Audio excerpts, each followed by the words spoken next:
नमस्कार मंडळी. तर खूप जणांची इच्छा होती की पाववड्याची रेसिपी शेअर कर.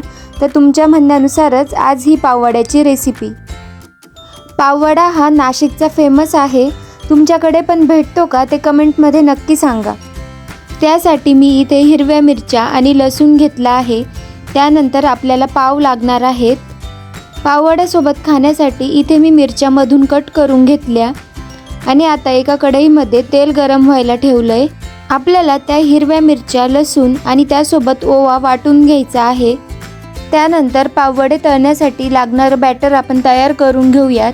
त्यासाठी मी इथे बेसन घेतलंय. त्यामध्ये प्रथम आपण ओवा टाकून घेऊयात. ओवा हातावर चोळून टाकायचा म्हणजे त्याचा छान स्वाद उतरतो. त्यानंतर त्यामध्ये चिमूटभर खाण्याचा सोडा घालायचा. त्यानंतर थोडीशी हळद घालून हे पीठ आपल्याला व्यवस्थित मिक्स करून घ्यायचंय. पीठ मिक्स करून झालं की त्यामध्ये थोडं पाणी घालून आपल्याला त्याचं बॅटर तयार करून घ्यायचंय. बाहेर छान पाऊस पडत आहे ना, तर असं गरमागरम काहीतरी तळलेलं खाऊशी वाटतं ना, म्हणून ही पाववड्याची गरमागरम रेसिपी. पाणी थोडं टाकायचं आणि मग मिक्स करायचं. एकदम पाणी टाकून दिलं ना तर पीठ पातळ होऊ शकतं ना, त्यामुळे.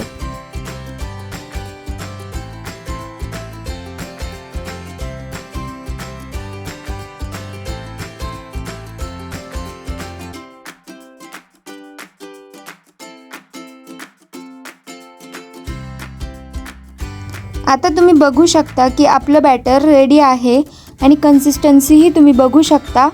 तर अशाच प्रमाणे प्रोसेस करायची आहे. आता आपलं बॅटर रेडी आहे. तर त्यामध्ये आपण हिरव्या मिरच्या आणि लसूण वाटून घेतलं होतं ना, तर ते टाकायचं आणि व्यवस्थित मिक्स करून घ्यायचं.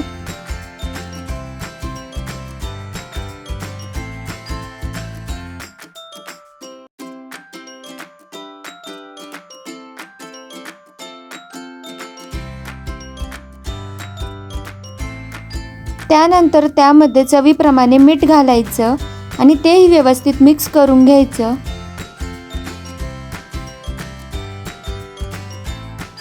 आता आपलं बॅटर एकदम रेडी आहे. आता आपण पाववड्यासोबत खाल्ल्या जाणाऱ्या मिरच्या तळून घेऊयात. त्यासाठी मी मिरच्यामधून कट करून घेतल्या होत्या आणि त्याचे देठ तसेच ठेवले होते. मिरच्या टाकून दिल्यानंतर थोडंसं साईडला उभं राहायचं, कारण मिरच्या खूप तडतड उडतात ना, म्हणून. मिरच्या छान तळल्या गेल्या की त्या काढून घ्यायच्या.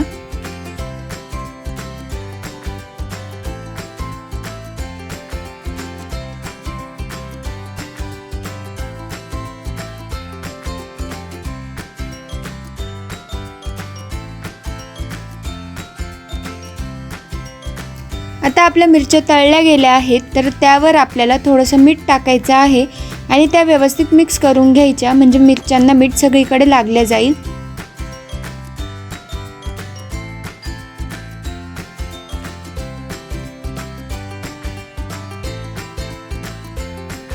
आता आपण पाववडे तळून घेऊयात. त्यासाठी पावाला पूर्ण पीठ सगळीकडे लावून घ्यायचं आणि नंतर तेलात गरमागरम तळून घ्यायचे.